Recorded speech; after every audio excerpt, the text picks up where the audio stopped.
¿Por qué el libro del Génesis, que la palabra Génesis en el hebreo viene de Genao, que significa en el hebreo Berishit, con B de burro, Berishit en el hebreo, y significa origen u orígenes? Entonces, el Génesis es el libro de los orígenes. No vamos en esta serie a predicar de todo el libro del Génesis. Esta serie ya la compartí hace algunos años. Si no la tienen, la pueden pedir. Tenemos casi todo el libro del Génesis, versículo por versículo. Esta serie se va a enfocar simplemente en los primeros 2 capítulos del Génesis.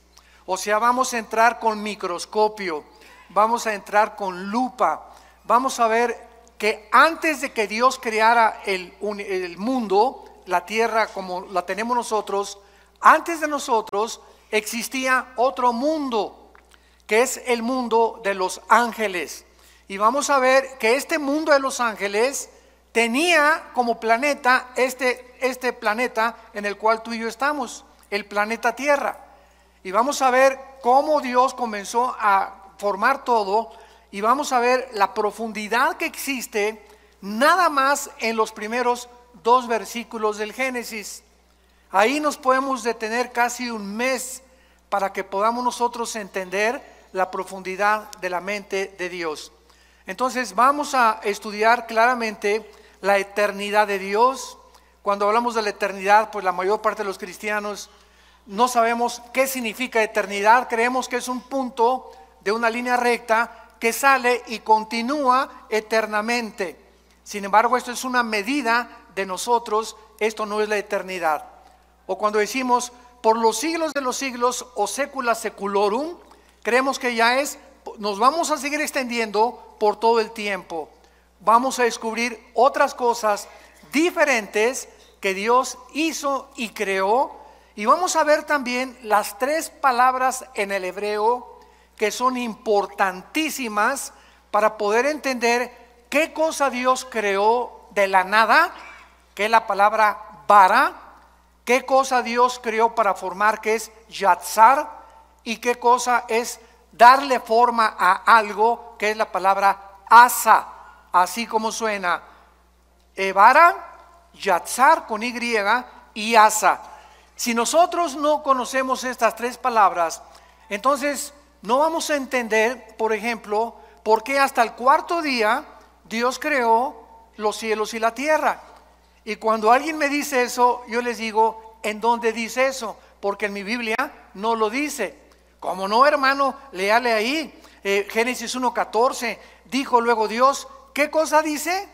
No dice Dios creó, dijo luego Dios, haya lumbreras. Y esta palabra haya es la misma palabra hebrea, haya, que significa hacer o que se ponga algo en movimiento. Entonces, el sol y la luna ya existían. Dios no los creó en el primer día de la creación de nosotros, sino que en el mundo anterior de nosotros, el sol y la luna ya existían. Y el universo sufrió una especie de congelamiento para que cuando Dios volvió a recrear todo y a colocarlo en nosotros, Dios puso en movimiento lo que ya existía. Entonces, todas estas cosas escondidas y todas estas cosas maravillosas de la Biblia las vamos a ir, por favor, estudiando, analizando, investigando con lupa, con microscopio, porque es ya tiempo que la iglesia de Dios pueda salir de la leche y ya podamos comenzar a comer algo mucho más sólido, que es la palabra de Dios. Ahora bien, para esto es muy importante que recordemos algo. Necesitamos aprender a pensar. Todos se quedan ahorita así. ¿Qué querrá decir con que yo necesito pensar? ¿Que acaso soy un mono o un simio? ¿No pienso o no razono? Bueno, cuando estoy diciendo necesitamos aprender a pensar, el pensamiento dentro de la filosofía griega o dentro de Sócrates, Platón, Demóstenes, etcétera, etcétera, significa no solamente pensar en algo, sino meditarlo, comerlo, asimilarlo hasta que tú lo entiendas. Y esta es la palabra que se usó en el hebreo, meditar. Salmo número 1. De día y de noche medita en este libro de la ley. Dios le dice a Josué, Josué 1:8 y 9, Josué medita día y noche. O sea, medita es la palabra que se usa para las vacas. Cuando una vaca come, tiene varios estómagos. ¿Sabían ustedes eso de las vacas? Entonces la vaca come la paja o la hierba y hace esto.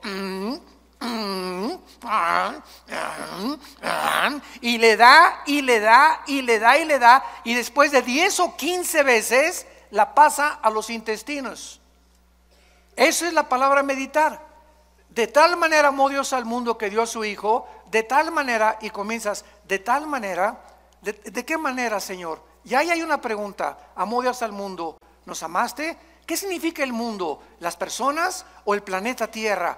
Que dio a su Hijo unigénito. ¿Qué significa que nos diste a tu Hijo? Y te vas analizando cada frase, la vas asimilando, vas pensando en ella y de repente, eureka, como decían los griegos, lo entiendes y comienzas a descubrir la iluminación que necesitamos de la palabra de Dios, que nos la da el Espíritu Santo. Entonces ya adquiere la Biblia vida a tu espíritu, porque has aprendido a leerla. Y no basta leerla, hay que estudiarla, hay que meditarla, pensar en ella y hay que memorizarla. Yo no les pido a nadie que levante su mano en esta mañana, pero ¿cuántos de ustedes memorizan 2 o 4 versículos diarios? Si yo te paso al frente de perdidas, ¿puedes decir de memoria el Salmo 23? ¿Ya de perdida? ¿O podrías decir de memoria el Salmo 90? ¿O nada más Juan 3:16? Estoy hablándoles muy en serio, O sea, si el cristiano no memoriza la Biblia, no vas a poder expandir tus pensamientos ni tu comprensión de la voluntad de Dios. Tenemos que memorizarla todos los días.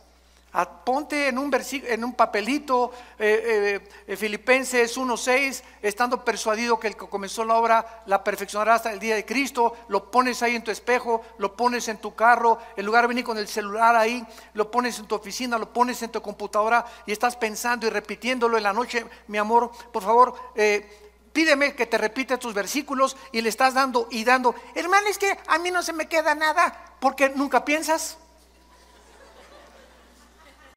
Yo no tengo memoria porque no la has practicado. Pero si no estás en un psiquiátrico, tienes memoria. Si no estás mal de la cabeza, tienes memoria. Y no se te quedan las cosas porque nunca lo has practicado. Es como un músculo la memoria. Tenemos que estar ejercitando y vas a descubrir que podemos llegar a memorizar capítulos enteros, salmos enteros de la Biblia. Entonces todo esto es lo que se llama, y lo que le dice Pablo a Timoteo en su segunda carta: esfuérzate en la gracia de Jesús. Necesitamos poner más de nosotros para poder comprender más la mente de Dios. Hace muchos años, en Job capítulo 38, versículo 4, Dios le hizo esta pregunta a Job. Ahora bien, si a la iglesia ni la Biblia traes, pues ya no queda más cosa, ¿verdad?, más que llorar. Porque ya venía a la iglesia sin la Biblia, pues ya entonces ya no hay manera de poder explicar nada. Job 38:4. Dios le hizo esta pregunta a Job hace muchos años. ¿Dónde estabas tú cuando yo fundaba la tierra? Házmelo saber si tienes inteligencia. En otras palabras, esta pregunta nadie la ha podido contestar.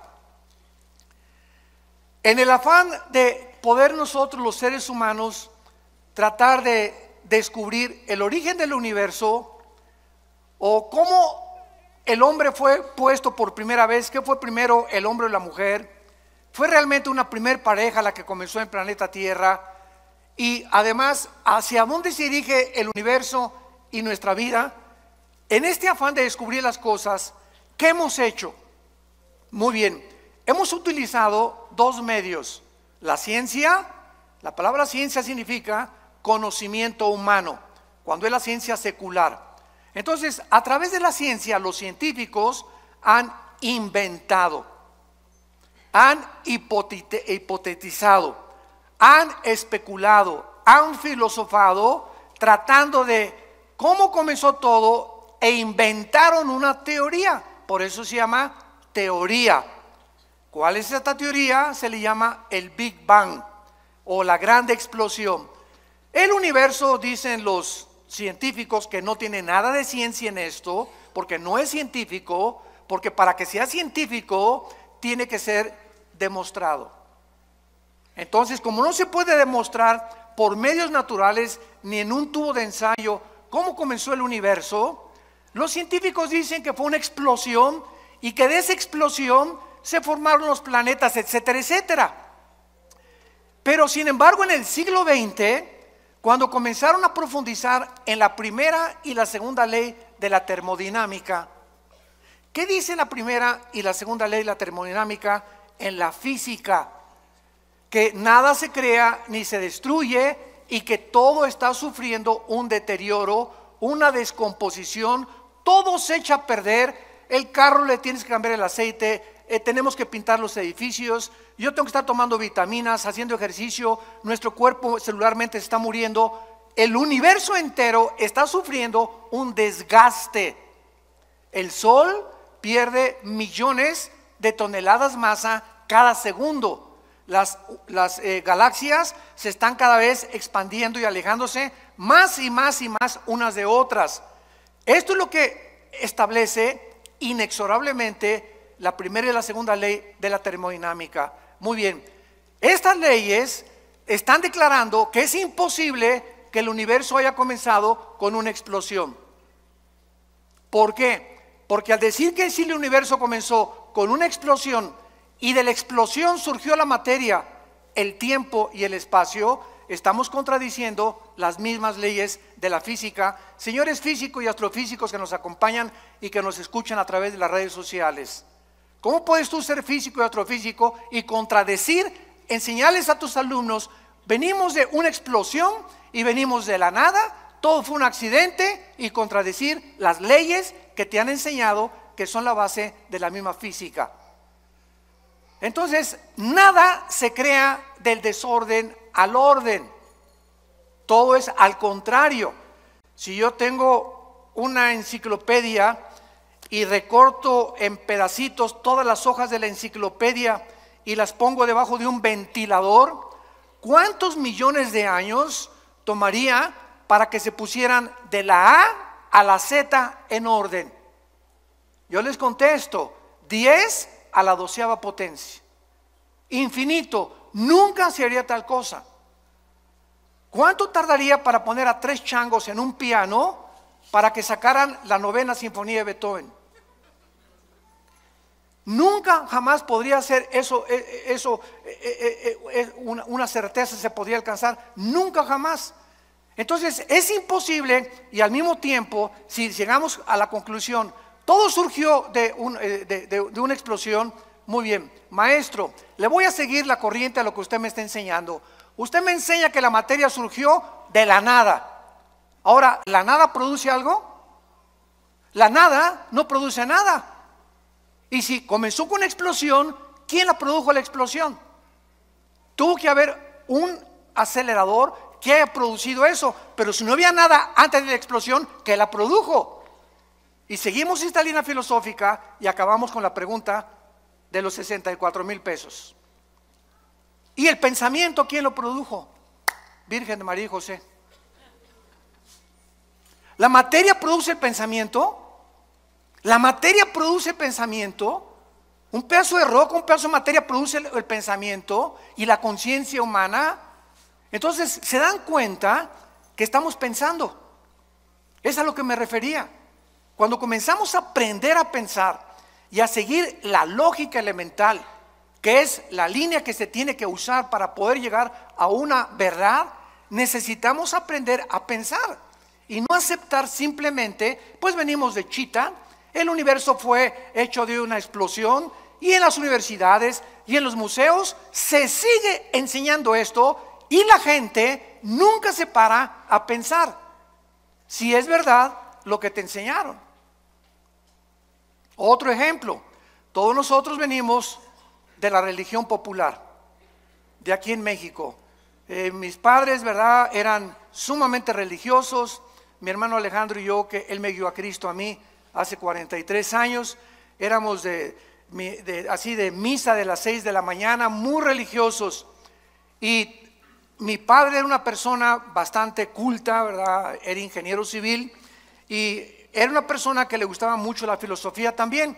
Y un día me dijo esto: Armando, me voy a poner a pensar algo. ¿Es posible que nosotros los oremos y nos inclinemos ante las estatuas? Una vez me dijo papá, inclinarse ante una estatua, oye, hey, ¿me oyes? No, no oye. ¿Ve? Tampoco ve. ¿Se mueve? Tampoco. ¿Ante quién estoy adorando? Y me puse a pensar, porque mi papá me puso esa pregunta, diciéndome que realmente él no creía tampoco en lo que la religión le había enseñado. Ahora, ¿es posible que lo que nos enseñaron contradiga la Biblia? Cuando la Biblia dice que somos santos ya delante de Dios. ¿Y por qué las personas que pertenecen a estas religiones, síganme con mucho cuidado, no se ponen a pensar que lo que están aceptando es completamente cuestionable y es ilógico y no puede ser? Porque no queremos pensar. Y tenemos ya que llegar a un momento en que tenemos una capacidad impresionante aquí adentro, todos. No es de que naciste inteligente y que otros nacieron brutos. No, todos nacimos con un cerebro y todos tenemos la libertad de poder expandir lo que tenemos aquí, así, o así, o así, o cuando te mueras, como chinche, así te mueres. Con lo único que supiste, nunca quisiste pensar, todo lo aceptaste de una forma deliberada y nunca quisiste obedecer a Dios, de meditar y leer la palabra de Dios. ¿Dónde estabas tú cuando yo fundaba el universo? Entonces el ser humano ha buscado la ciencia jamás, escúchalo, nunca, díselo a tu maestro, podrá demostrar el origen del universo. Porque para que sea científico, ¿qué cosa? Tiene que ser repetitivo. Ahora muy bien, por eso son teorías. ¿De dónde viene el ser humano? De chita. ¿Realmente venimos de los animales? ¿Puede un camello convertirse en un hipopótamo? ¿Puede una jirafa convertirse en un venado? ¿Puede un tiburón convertirse en una ballena? ¿Puede una bacteria convertirse en un microbio o un microbio en una bacteria o una bacteria en otra partícula microscópica del mundo microscópico? Esto contradice la genética. ¿Qué dice la genética ahora que descubrieron el ADN? 1954, los doctores Crick y Watson, que tenemos dentro un software en las millones de células de nuestro cuerpo, donde dentro de mi célula tengo una particularidad donde está escrito quién soy. Esto está tremendo. Dentro de nuestro cuerpo, en cada una de tus células, está escrito quién eres, cuántos años vas a vivir, qué color de ojos tienes, qué color de tu piel es, el color de tu cabello, la altura, la mancha de tu abuelita, las orejas de papalote de tu abuelo, el carácter emocional berrinchudo de tu mamá, etcétera, etcétera. Todo eso está concentrado en el ADN, en el ácido desoxirribonucleico, ADN, dentro de nuestra célula. ¿Quién puso esa información ahí? El ADN de un camello es diferente al ADN de un hipopótamo, de un tigre, de un perro, de una vaca, etcétera, etcétera. La biología y la genética impiden la mutación de una especie a otra especie. ¿De dónde inventan que venimos de los animales? Nunca se han puesto a pensar. Ya la biología, las leyes de la ciencia, de la física, contradicen la teoría de la evolución que te enseñan en la universidad. ¿Y por qué te la siguen enseñando? ¿Por qué esos maestros que te la enseñan no quieren pensar? ¿Y por qué no quieren pensar? Porque les falta honestidad intelectual. Porque si fueran honestos intelectualmente podrían decir: oye, la biología niega la evolución. Los aminoácidos, que son los ladrillos de la vida, han impedido, impiden e impedirán la evolución. La física impide la evolución. ¿Por qué? Porque no venimos de menos a más, vamos de más a menos. La genética impide la evolución por la construcción del ADN, que no se puede hacer una mutación de una especie a otra especie. Y como dijo Dion Teofilito, en mi tierra, y seguirán buscándolo. El famoso eslabón perdido. Entonces, cuando tu maestro se vuelva a levantar en la universidad y te diga: venimos de los animales, y Darwin realmente no se ha equivocado en su libro El origen de las especies, levántate y dile a tu maestro: deme usted una muestra de una mutación de una especie a otra especie, y voy a creer que venimos de chita. Pero se sigue enseñando. ¿Por qué se sigue enseñando? Porque no quieren pensar y porque saben que si se ponen a pensar van a acabar en la Biblia.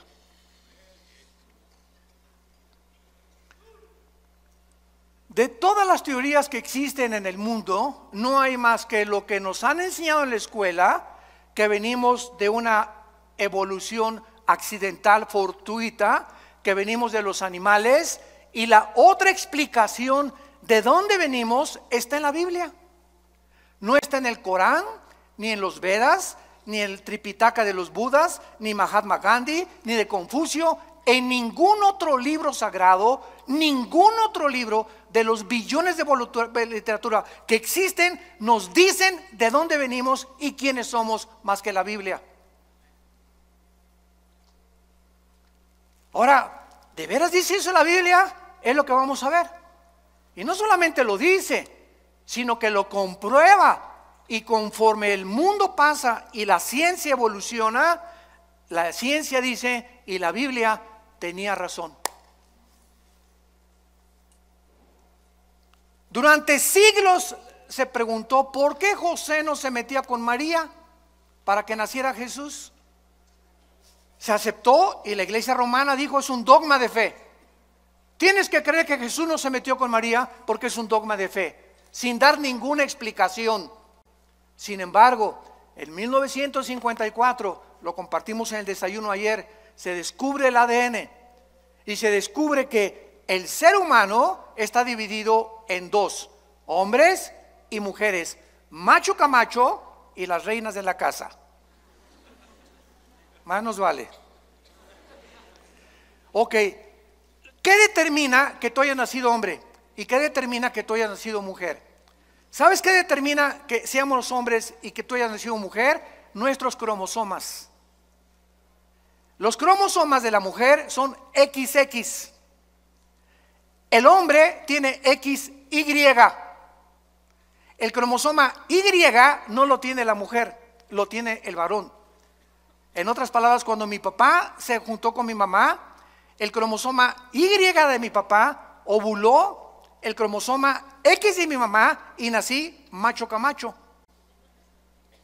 Y si tú eres mujer, cuando tu papá tuvo relaciones con tu mamá, el cromosoma X del varón ovuló el cromosoma X de tu mamá y naciste mujer. Y hemos llegado a un siglo, el siglo XXI, donde se está discutiendo el género con la famosa biología del transgénero, y decirles que si un niño se quiere vestir de mujer, que lo dejen, y si una niña se quiere jugar a los soldados, que la dejen y que se vista de soldado, cuando la misma biología es la que determina. Cerremos ya la Biblia, la biología determina quiénes somos. Entonces, si tú hazte un examen de sangre y tienes la Y, eres hombre. Nadie te va a cambiar y es imposible que te cambien tu masculinidad. Así te hizo Dios, así acéptalo. Y si tienes los dos X, eres mujer. Y nadie se atreva a cambiar tu feminidad con la cual Dios te creó como mujer. Hemos llegado a un grado de dioses de decir, cambiemos a este hombre en mujer y esta mujer en hombre. Y llegar al grado que es el síntoma más grande de descomposición social, de poder llegar hasta el matrimonio, hombres con hombres, mujeres con mujeres, y destruir el patrón de la familia que tiene su origen en la Biblia, y creer que ahora la familia es hombre, con niños, mujer y mujer con niños. Y la Biblia dice que la familia es un hombre con una mujer que fue la que parió a mis hijos, y esa es mi familia delante de Dios. ¿A qué grado hemos llegado por no pensar? Lo aceptamos todo y se está convirtiendo en normal. Ya se está aceptando como algo normal. Y ahí están en las bodas de hombres con hombres. Ay, mijito, que se casó con Pepe y Pepe con Carlitos. Que sean felices. ¿Cuál felices? Es una mentira. El 63% de las personas que se han querido cambiar el sexo en el transgénero, lo dicen los psiquiatras, se han suicidado. Cuando una persona pierde su identidad, lucha con demonios que tratan de robarte tu identidad y confundirte, y vienen las depresiones, vienen las luchas angustiosas de las emociones y los sentimientos, porque el diablo te está atormentando. Tienes que ser libre en el nombre de Jesús y aceptar como Dios te hizo. Nadie aplaude, pero que Dios los bendiga. A la palabra de Dios. Muy bien.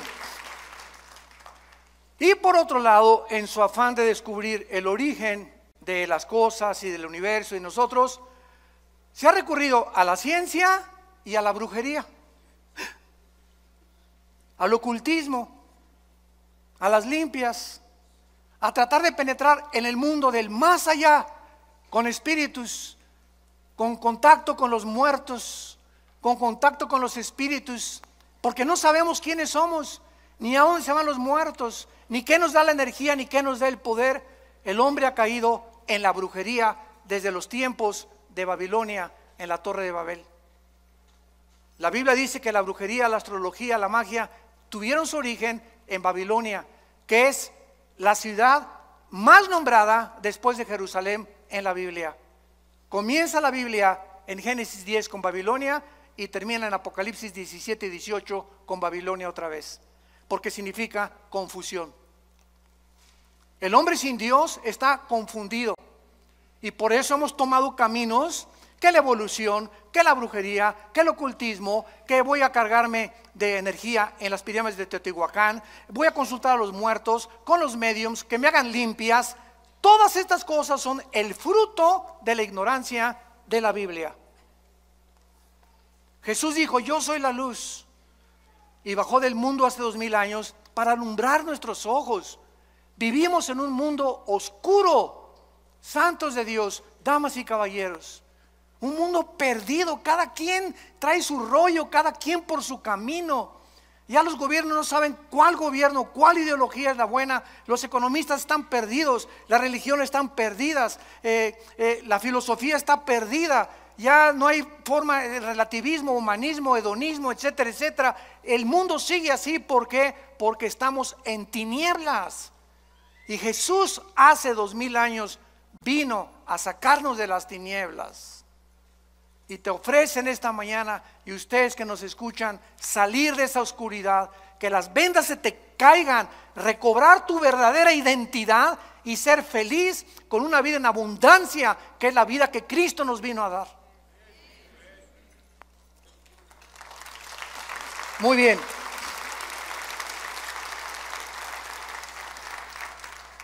Ahora veamos nosotros, por ejemplo, en el libro de Tito, en la Biblia, que desde el principio Dios hizo una promesa desde que Él creó a entidades espirituales que no todos se llaman ángeles. Vamos a comenzar a aclarar términos.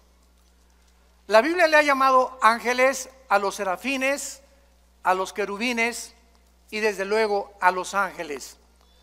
La palabra malak, con M de mamá y K al final, malak, en el hebreo significa enviados o correos.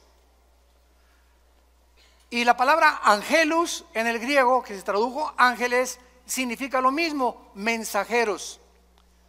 Entonces, Dios creó, lo vamos a ver, serafines que se encuentran arriba de Dios. Arriba, todos los días diciendo santo, santo, santo. Dios creó después a otras entidades espirituales que se llaman querubines.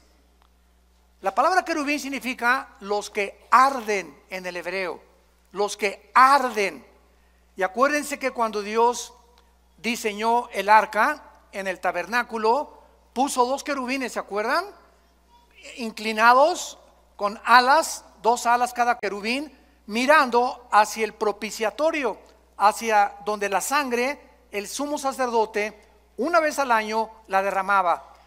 ¿Por qué? Porque los querubines en la Biblia significan la protección de la santidad de Dios.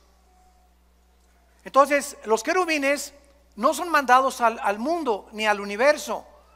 Son criaturas que están cerca de Dios, pero los ángeles son las criaturas que Dios creó y que se parecen a nosotros. Los ángeles son igualitos a los seres humanos. Si se apareciera ahorita un ángel, no distinguirías si es un ángel o es un ser humano. Dice Hebreos 13:4 que muchas veces hemos hospedado gente que no nos hemos dado cuenta que son ángeles. Aun cuando en su verdadera esencia los ángeles son altos, ¿verdad?, luminosos y fortísimos. Uno solo mató en el Antiguo Testamento a más de 3,000 filisteos. Entonces, los ángeles son los mensajeros de Dios. Las criaturas que Dios ha enviado desde donde Él habita hacia el mundo donde tú y yo vivimos. Y los ángeles, dice Hebreos capítulo 1, nos sirven a nosotros para cuidarnos. Salmo 30 y 90 también, a sus ángeles mandará ante ti que tu pie no tropiece en piedra. Y son luminares que nos guardan y nos han guardado muchas veces de muchos accidentes y de muchas cosas que nos pudieron haber sucedido de no haber sido por su intervención invisible. Entonces, esto es muy importante entenderlo. Los querubines no son ángeles, los serafines no son ángeles, los ángeles son los mensajeros, los que han venido al mundo a cuidarnos y a observarnos las 24 horas. En Tito capítulo 1, versículo 1 y 2, vean ustedes que antes de que Dios creara a los ángeles, querubines y serafines, antes de cualquier cosa, dice así: Pablo, siervo de Dios y apóstol de Jesucristo, conforme a la fe de los escogidos de Dios y el conocimiento de la verdad, que es según la piedad. Escucha, en la esperanza de la vida eterna, la cual Dios, que no miente, prometió desde antes de ¿cuándo? Antes de que nada fuera creado. Dios prometió que a las criaturas que Él iba a crear fueran eternas. Y todas las criaturas que Dios ha creado somos eternas. Tanto los ángeles caídos que van a ser condenados serán condenados. Nosotros viviremos eternamente. Entonces es lo que se llama la vida eterna, que es la vida con Dios. Dios diseñó, planeó que todo lo que existiera fuera eterno porque Él es eterno. Entonces Dios le plació en su sabiduría crear la eternidad para que nosotros pudiéramos vivir en ella. Vean por ejemplo en Isaías capítulo 57 lo que la Biblia dice acerca de la personalidad y de la esencia de Dios. Isaías 57 versículo 15. Porque así dijo el alto y sublime, el que habita. ¿Dónde habita Dios? ahorita explicamos qué es la eternidad. Ahí vamos a entrar ya. El que habita la eternidad y cuyo nombre es el Santo. Yo habito en la altura y la santidad con el quebrantado y humilde de espíritu, para hacer vivir el espíritu de los humildes y vivificar el corazón de los quebrantados. Ahora sí, pongan mucha atención.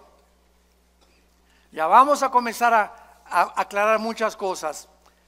La eternidad, supongamos que está así, ¿verdad? En un espacio ilimitado, desde luego. Dios habita en la eternidad. La eternidad no hay tiempo. En la eternidad no hay pasado, no hay futuro.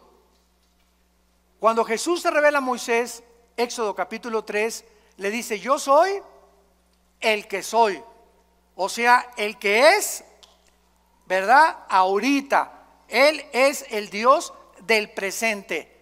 Yo sé que es difícil de entenderlo porque nosotros habitamos en 4 dimensiones donde hay pasado, presente y futuro, pero ahorita los fusibles no se les van a fundir. Entonces, la eternidad es donde Dios habita. Dios, entonces, cuando dice: en el principio Dios creó los cielos y la tierra, Dios creó abajo de la eternidad 3 cielos. El cielo donde Él habita, el cielo cósmico y el cielo atmosférico. Segunda de Corintios capítulo 12, versículo del 1 al 3. Ahí Pablo menciona los 3 cielos. Entonces, estos 3 cielos no existían siempre. Fueron creados abajo de la eternidad.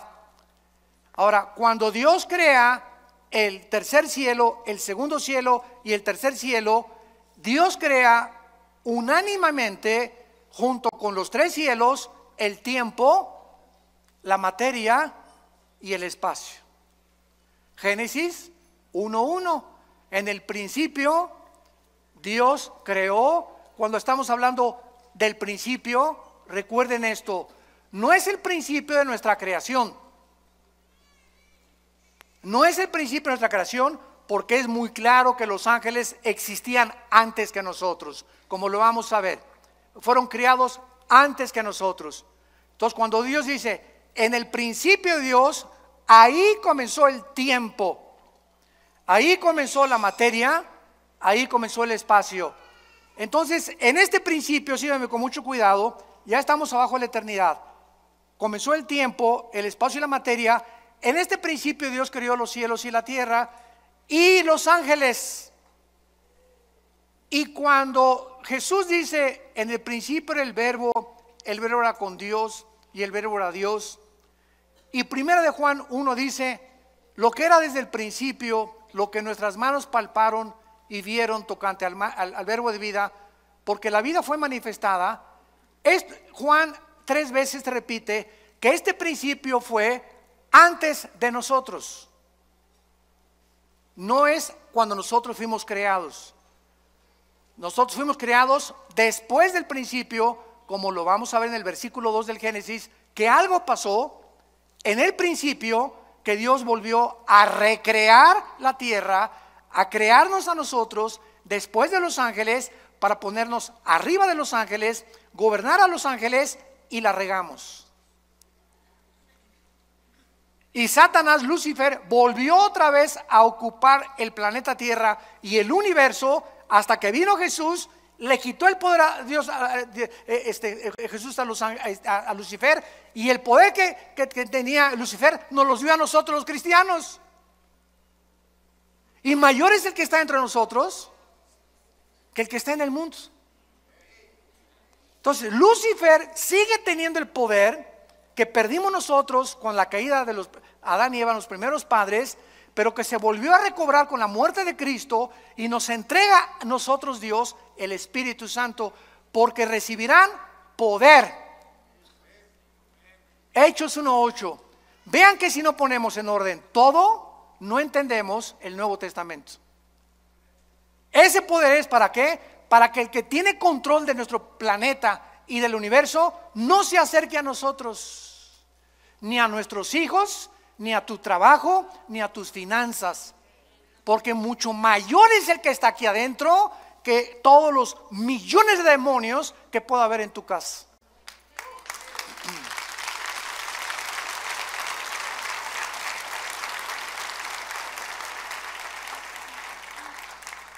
Ya, por favor, no digan, pastor, ¿puede venir a mi casa a echar el chamuco fuera? Pastor, oigo ruidos en mi casa, tengo mucho miedo, ¿puede venir a orar por nosotros a la casa? ¿Qué no sabes que tú tienes el mismo poder? ¿Pero por qué no lo sabes? Por la ignorancia de la Biblia.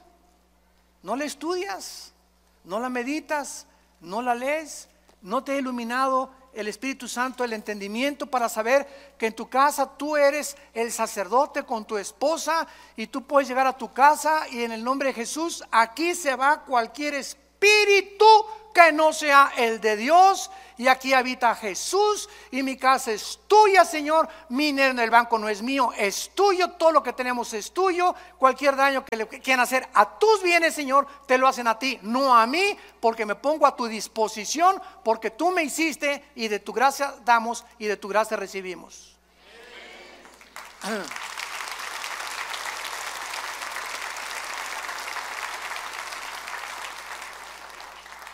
Dios pues diseña que nosotros entremos a la eternidad.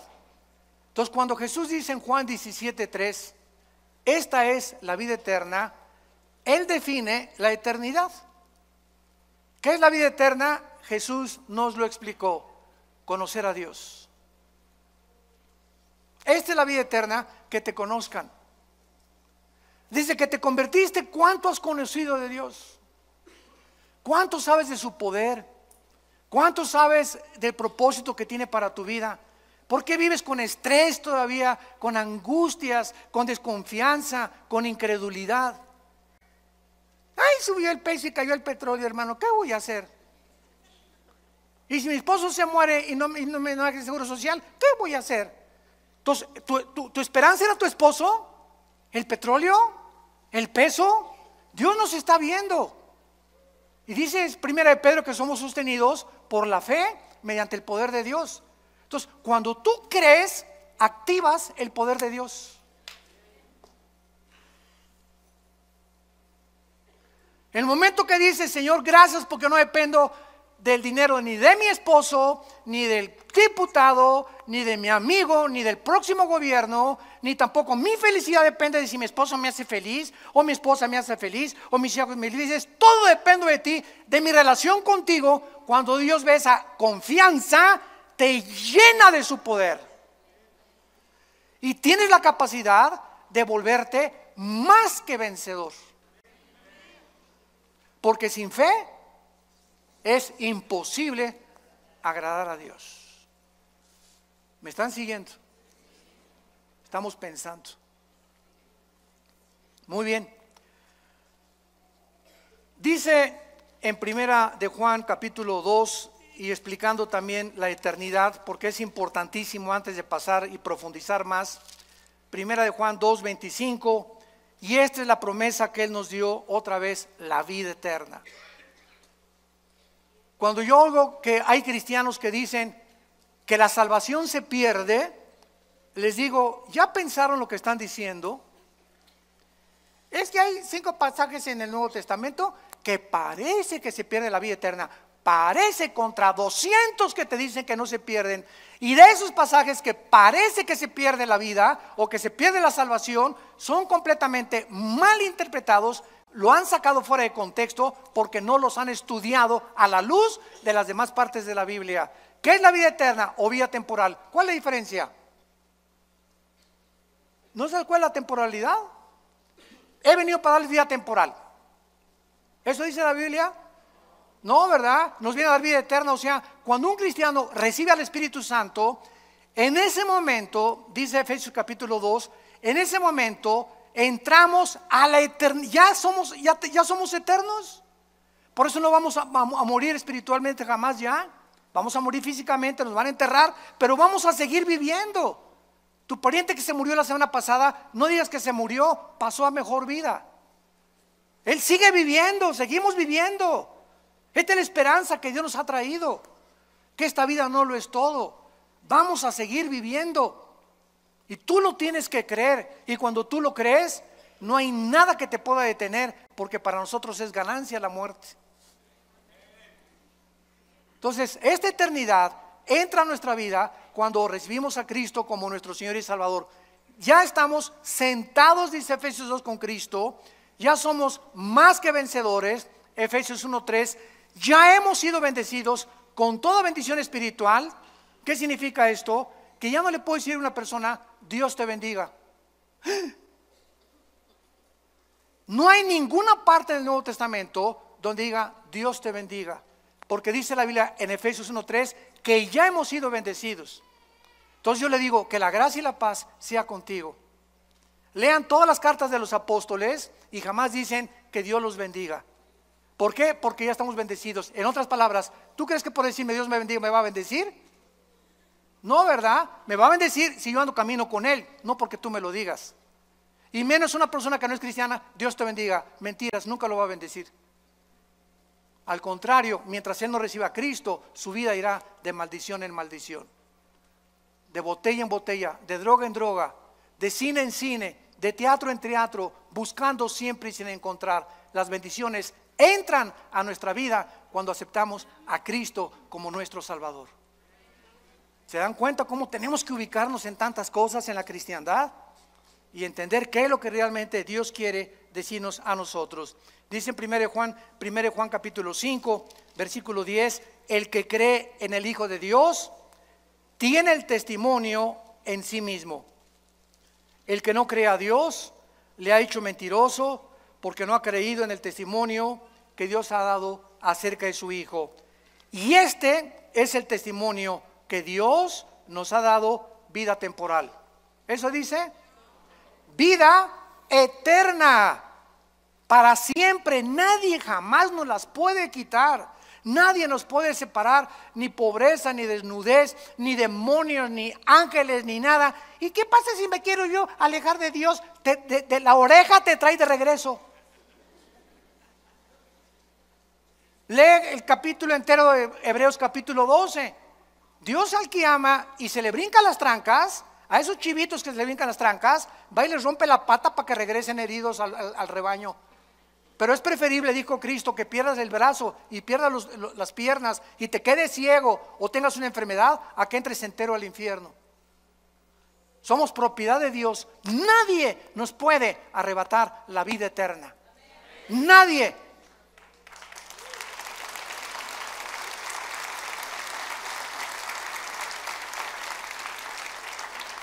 Dios nos ha dado vida eterna y esta vida está en su Hijo. El que tiene al Hijo tiene la vida. El que no tiene al Hijo no tiene la vida. En otras palabras, tú puedes tener una religión, ser católico, bautista, venir aquí a Vida Nueva, carismático, nazareno, mormón, no me importa la religión que tengas. Si tú tienes una religión y no tienes al Hijo, no tienes más que una religión, no tienes la vida eterna. Para tener la vida eterna necesitamos que Jesús entre a nuestra vida. Es un regalo que Dios nos da, que le abras tu corazón y que lo recibas como tu Señor y como tu Salvador. Porque Él es el Hijo de Dios, el poseedor de la vida eterna. Y finalmente regresamos a Génesis capítulo 1 y vemos nosotros que al abrir la Biblia, el Espíritu de Dios, lo primero que hace al abrir la Biblia es llevarnos a las primeras palabras que Dios consideró, porque son las primeras palabras de Dios. Dios consideró que era lo primero que tenía que decirnos, que toda la creación tuvo un principio, en el principio. El universo no es eterno, hubo un principio. La ciencia, gracias a Dios, el siglo XX lo reconoció por la segunda ley de la termodinámica, que es imposible que el universo haya sido eterno. Tiene que haber tenido un principio, como la Biblia lo establece y como las leyes de la física lo confirman también. Ahora bien, si el universo tuvo un principio y nosotros de ese principio nos alejamos cuando pecamos contra Dios, Cuando tú recibes a Jesucristo, tu vida comienza a tener un principio. Comienzas otra vez a caminar con Dios. ¿Ya naciste de nuevo? ¿Ya tienes a Jesucristo como tu Señor y Salvador? Porque en el momento que tú lo haces, en el principio de mi vida, fue hace 43 años, mi vida antes de que yo fuera cristiano era un desastre. Pero cuando comencé con Cristo, comencé a caminar con Dios. Y a partir de ese momento, todas las bendiciones de Dios, el plan de Dios, la eternidad, lo comencé a comprender. Las vendas se nos caen de los ojos y comenzamos a ver la luz de Jesús. Ustedes son la luz, dijo Jesús, Mateo 5. Así alumbre vuestra luz delante de los hombres. Dios te quiere salvar para que vayas con tu familia que está en la oscuridad, en el paganismo, en la idolatría, en las religiones. Somos la luz del mundo a tus amigos, en tu bufete de abogados, en tu consultorio médico, en tu taller de carpintería, en tu escuela, en tu secundaria. ¡Alumbra! Levanta la voz. No seamos cobardes. Dios no nos ha dado un espíritu de cobardía, sino de poder. ¿Qué importa lo que el mundo diga de nosotros? Caminemos con la bandera de la verdad, de la santidad y de la justicia y alumbremos este mundo que sigue en tinieblas. Te damos gracias, Señor, por tu palabra. Gracias, Señor, por revelarnos las verdades del universo, de nuestro origen, de la importancia de entender y pensar claramente lo que tú nos has dejado como nuestra herencia. Gracias, Señor, porque eres tan maravilloso y tan grande y tan poderoso que queremos cada día conocerte más. Por lo cual pedimos que nuestro Dios y Padre de Jesucristo, el Padre de la gloria, les dé a cada uno de ustedes un espíritu de sabiduría, de revelación en el conocimiento de Jesús. Ser más que vencedores, ser guerreros y guerreras de Dios, valientes, porque aunque venga el enemigo como un río, levantaremos bandera contra él, porque mayor es el que está dentro de nosotros. Y no tenemos un espíritu de cobardía, sino de poder, de amor, de dominio propio. Y que el Dios de esperanza te llene de todo gozo y paz en el creer, para que abundes en esperanza por el poder del Espíritu Santo y seamos capaces de llegar al final de nuestra vida y acabar diciendo con el apóstol Pablo: he acabado la carrera, he peleado la buena batalla de la fe, por lo cual nos está esperando la corona de la vida. Y todos ustedes en esta mañana que no tienen a Cristo, que no estás seguro de que Jesús vive en tu vida, ahí desde tu lugar, ustedes que nos ven por las redes sociales, dile con todo tu corazón: Señor Jesús, te pido perdón por mis pecados. Creo que en la cruz pagaste con tu sangre por ellos, que a los 3 días te levantaste entre los muertos y que entres a mi corazón en este instante como mi Señor y mi Salvador. En el nombre de Jesús. Amén.